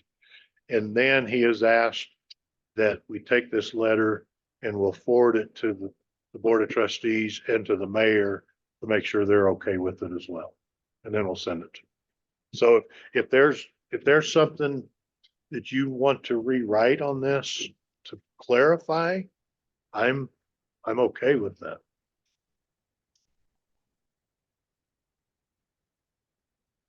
This also is going to set a precedence when the current zoning board addresses the length of a building permit and the word expire or complete or whatever. This kind of will still be appropriate. Let's say like last February, we mentioned going out 3 years instead of 2. We discussed 5, discussed staying with 2. And if I think, right, Herman said compromise and go 3. Anyway, if we use 3, and if we say it expires at the end of 3 years, then this letter would kick in and say, okay, now you've met that expiration date. Now you need to reapply for the proper building permits. So I would just say, let's leave that alone. Let's not confuse this letter. Right. I'm just saying, And when we get to the workshop and we have a bullet on there to discuss the length of building permits, how long they're good for, if they expire, if they don't expire. I just think we need to be extremely clear in the code to say if they expire, if they don't expire, what the process is. That's. Yeah. And then that, but at this point, with these 2 property owners, and the board has made the decision based on what they saw, then let's just move forward. If we're good with this letter, we'll address in time the workshop, the length of a permit, and if it expires or is invalid, or what verbiage we should use, or what we do with it. So I guess the real question to get through tonight is, do we want to vote on this letter, or I don't know if we have to do an official vote. We send it to the Board of Trustees as written, or I don't know. Any changes you want to make to it? trustees are gonna have to approve it. Yeah, absolutely. Absolutely.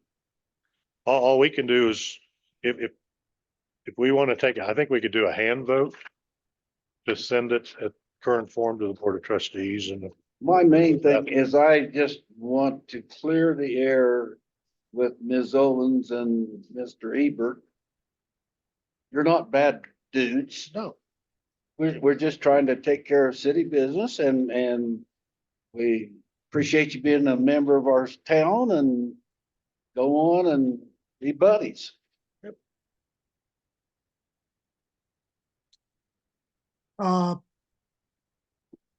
Yeah, I right. think Gayla had a very good letter, which basically says, we got off on the wrong foot with you guys. You had a legal permit in hand, and you're not in violation.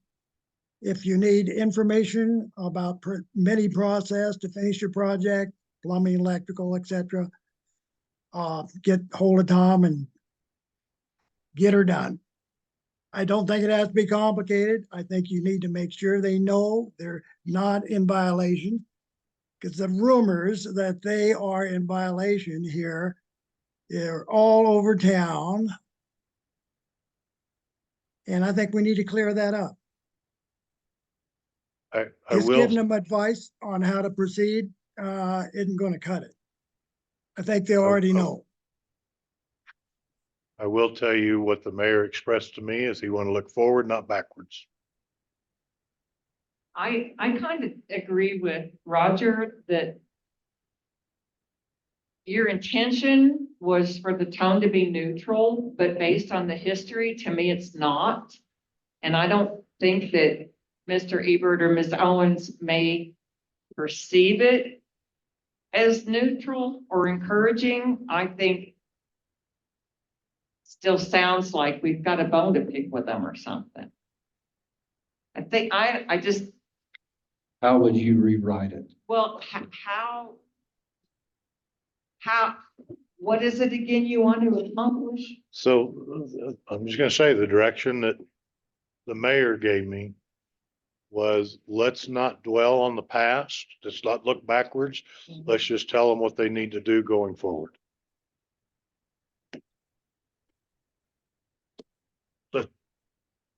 Would you like to help your wife write this, rewrite or whatever, please, Tom? No, sir, I would not. So, but by way of neutralness, that it was, and I believe these are, I'm going to try and say what the attorney said, which was basically that these permits that they had were completed as written, which means they were done. And so anything else that they need to do to complete this project, because those permits were completed, will require another permit.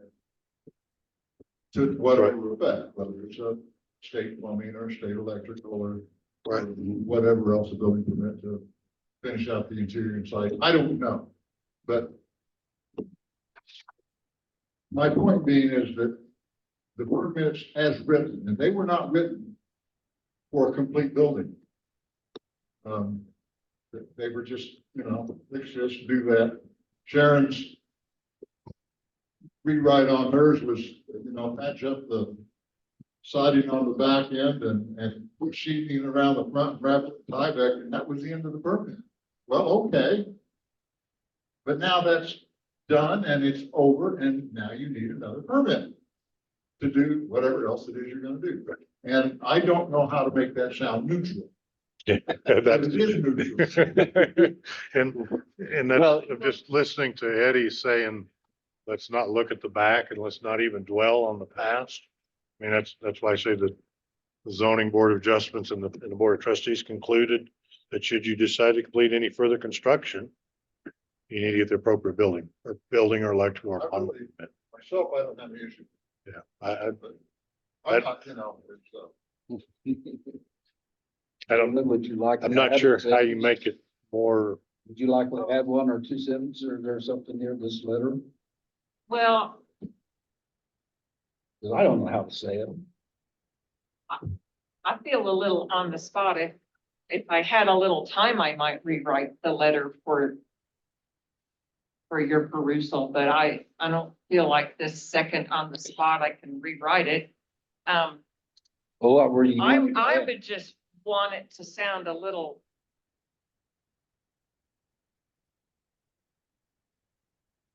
Okay, here's my position. If I put myself in their shoes. Here I get another letter from the town and it's not unfriendly, but it doesn't sound real encouraging either. And I think it's a little misleading.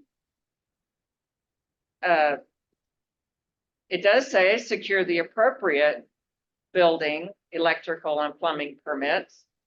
put stated, Pardon?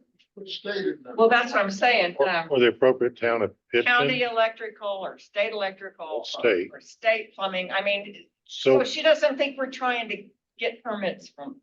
so how about secure the appropriate town of Pitkin building permit, Colorado electrical permit, or Colorado plumbing permit? Or just leave Colorado out of the picture. No, Just appropriate building permit. well, that's what it says now.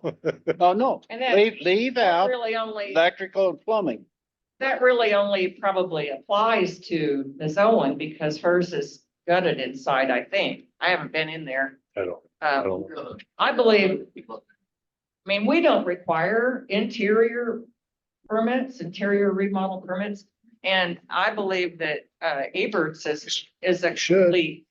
I mean, he has electrical and plumbing now, so why would he be getting new permits? Well, and I don't know what he's done or what he plans to do. I'm just saying as an example, Yeah. let's say that he needs to change his electrical panel.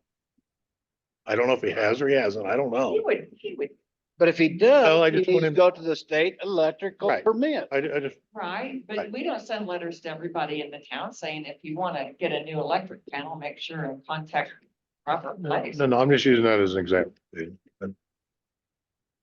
I think it's borderline harassing them. That's just my opinion. I might be a little more sensitive. So if we just tear this up and don't write what's their feelings gonna be? I'm or- saying how I would receive it. How would you receive it if this letter is never written? If we just leave it right where it is today? Where is it exactly?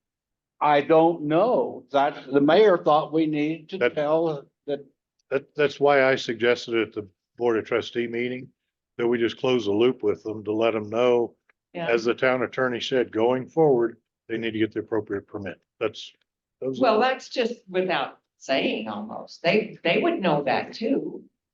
Maybe. She might, I think you gotta say. Michael might, okay, go ahead, Ron, There. please, Sarah. give us some light.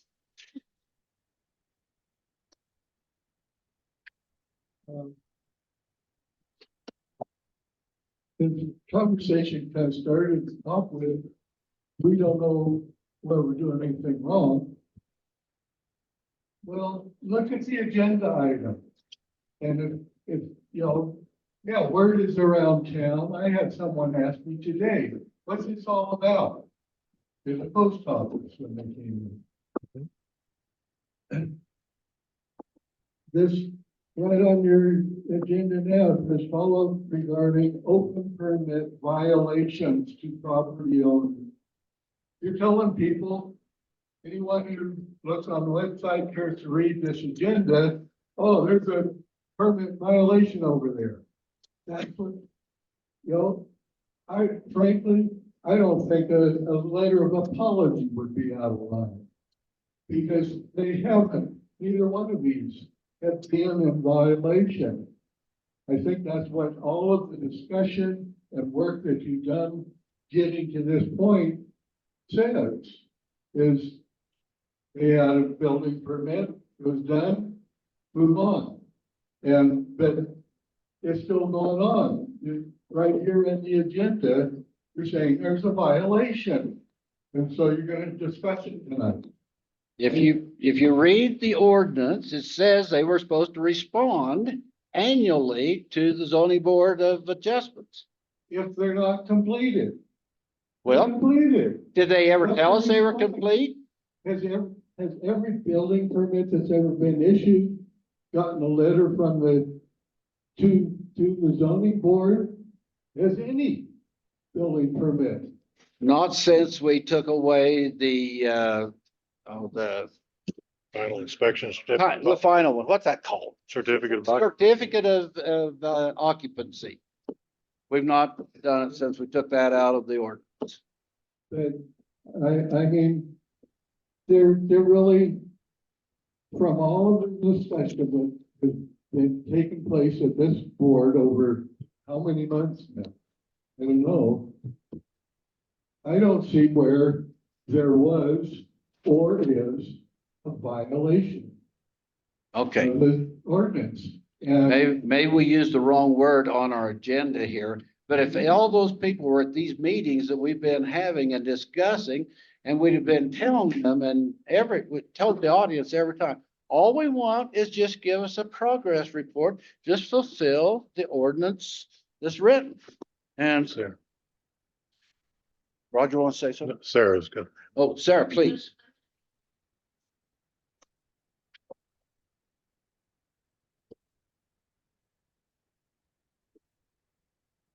Very good.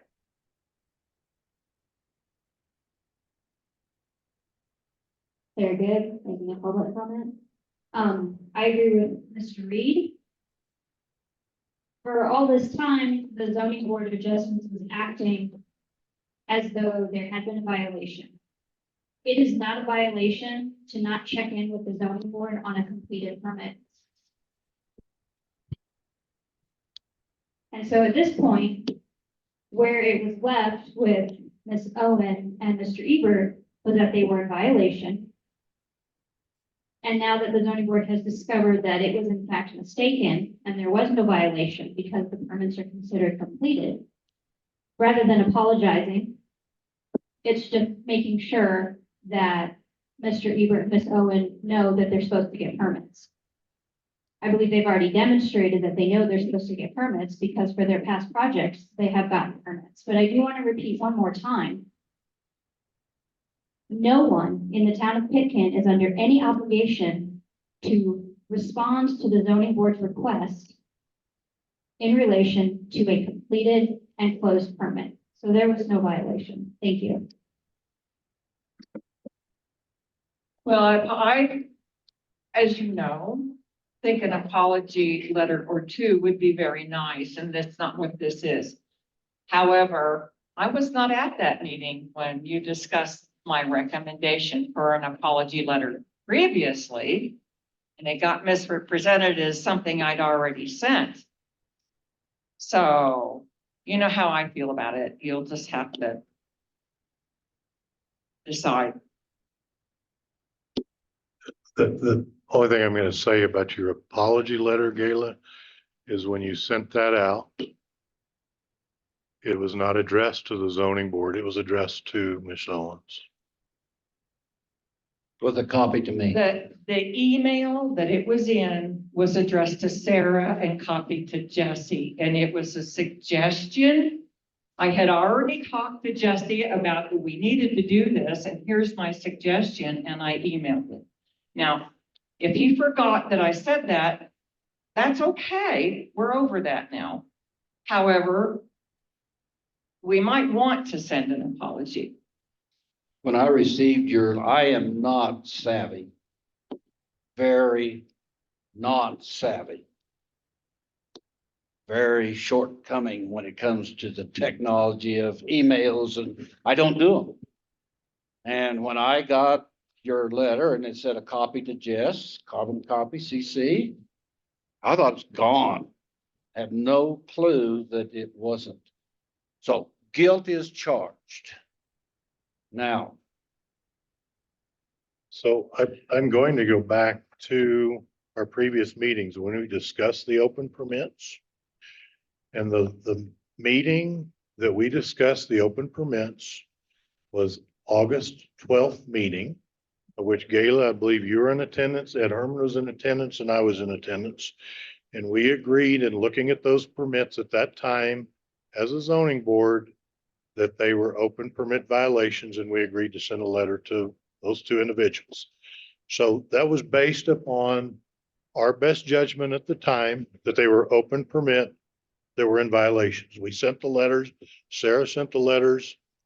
After the board of trustees looked at it, and the town attorney looked at it, they made the determination that they didn't feel like the permits were probably still open, that what was written on the permits was done or completed. So as the mayor told me, it was a moot point. I want to see a letter that's going to look forward and not look backwards on it. So that's what we've got. That's how we got to where it was what we considered as an open permit violation. I know as far as what's on the agenda, old business was talking about open permit violations. So that's what it stayed as under the old business, rather than changing it under old business where it wouldn't be old business anymore. So at this point, if the zoning board wishes not to send a letter to either property owner, that's the zoning board's prerogative. I just wish not to send this particular letter. Maybe there could be a different letter. I said we're open to adjusting it. I've not sent this letter to Eddie or to the board of trustees. I don't see where people are belligerent No, I don't in any way. And I can't believe that we're discussing whether we hurt somebody's feelings or not. We're wasting a lot of time on the moot point here. Can we move on to something constructive? Gayla, can you take this letter and put some apology statement in there and still let them know that if they do any more work, they need the appropriate building permit and have it so we can look at before the next Monday night? I work on that. I sure Please. will. And maybe we can get together ahead of the trustee meeting and agree to send it to the trustees and they're approved. I'll do that. Thank you. Yes.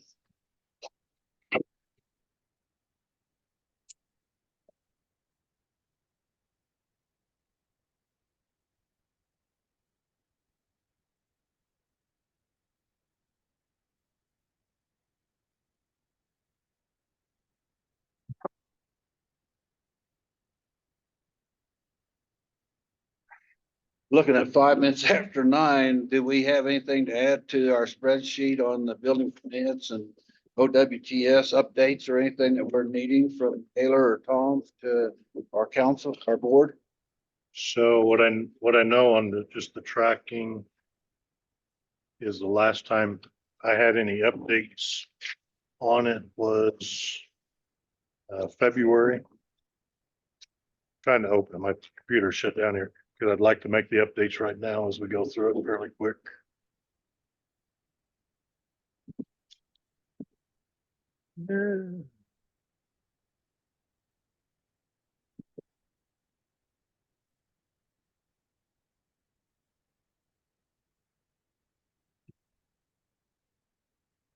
Okay, so we'll start on the permits for this year. I can tell you that my permit for the accessory building is complete. That building is complete. That building is complete. You want to come by sometime? I need an invitation. I've invited you for the last 2 months. Plan there. All right. Okay, then the next one on the list, I just got it on the list because I put it on there as a placeholder. The hotel for a rear porch and deck, has that been permitted or not? Any idea roughly when? I'll have to look at the dates. I'll, bring that up. Okay, if you can on these, just shoot me an email. If you can on these, just shoot me an email with the date and if they got a permit number. It'll be on the report then.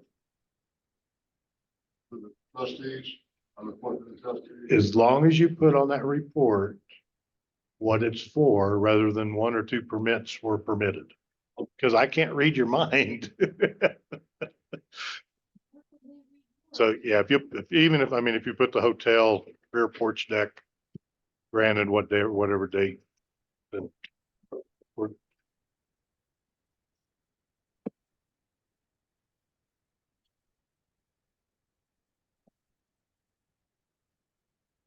So on that note, you're not the Lone Ranger here because every permit flies past the 2 members of the board of trustees.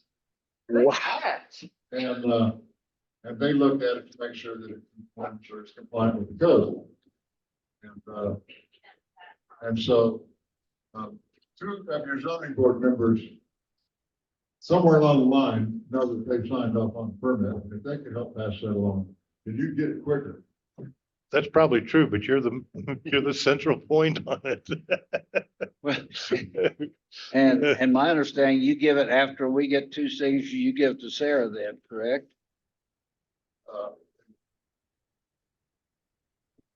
Yeah, so the zoning board verifies that this permit looks good. Setbacks. It's not in violation of anything in our zoning code. Right. And that's why you sign.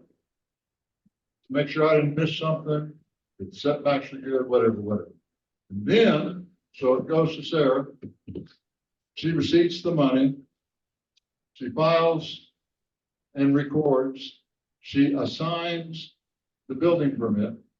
And then, so there's information goes on even after I turn it into Sarah, as in the building permit and the number and the other. So typically all I have by the time that you hear about it is whatever date I wrote on the top, which is accepted. And that's, so anyway, I'm not taking enough time on it. I'll just say come next Monday, I'm gonna make a request. And on the reports, you put who the location and the permit number and the date it's granted.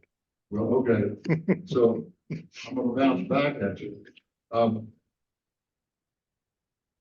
Where in our zoning code would you find that it is your job to keep track of all these in the way that you would like to do? Now, I understand like to keep with, but all this information goes to Sarah and anybody, I mean, she can pull it at any time. We can have that discussion next Monday. Okay, we probably, the fact is, I would prefer not to do it. Go ahead.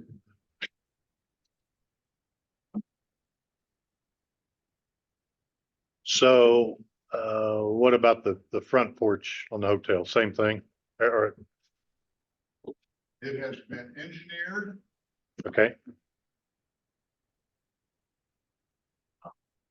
Been permitted. I think that's it.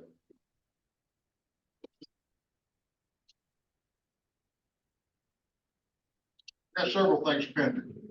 Okay. And then 624 River Street. I have it as a note on here. Oh, Allred, the one, All red? yeah,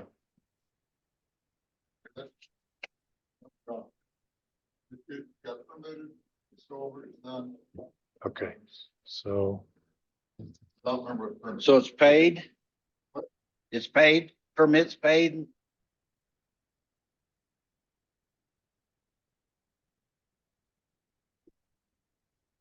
okay, and then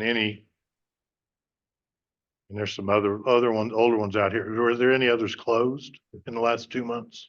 Well, all red's out there. Oh, so all red you're saying is completed? Yeah. Okay.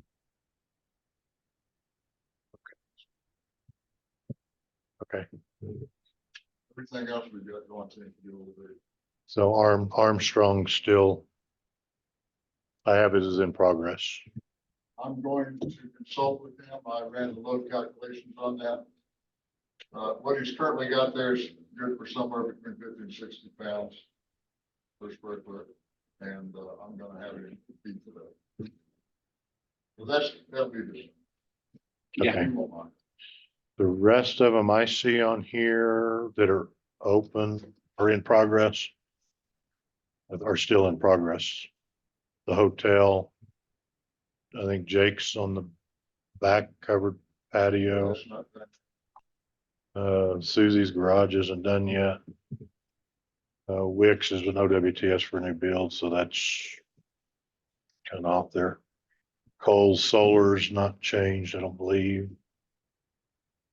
Figueredo's 507 River Street. I don't know about that one. He's still got a garage. Got a garage on it. Okay. Now that'll be. Yeah. We'll talk about it. Okay. Can we mark Benbow as complete or abandoned or what? I think after our last meeting, Benbow, we said it's it never happened. Is that right? Yeah. So I have it marked. It should be marked as, oh, it's green on there, Jesse. So it's, Yeah, how did that one even come up? They made the payment. yeah, I think when we started all this, I think Sarah just given us the locations of some that had made payment. And that's the only thing I have listed here is just paid.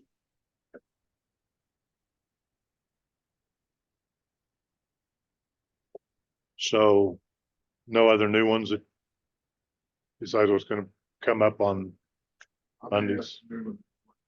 Okay. So not a lot of changes here, but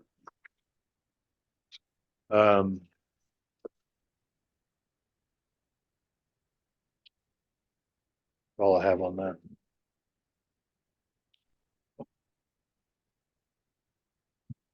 All right. I believe we've taken care of our agenda except for the bullets on the bottom of the front page and that's going to be the workshop. So we've reached the point that we can adjourn. I'd entertain a motion, please. I would move that we adjourn at 9:15. I second. Kayla second. All those in favor say aye. Aye. Aye, Roger? aye. Oh, same sign. Motion carried. Thank you. Good night. Good. On two on the backside.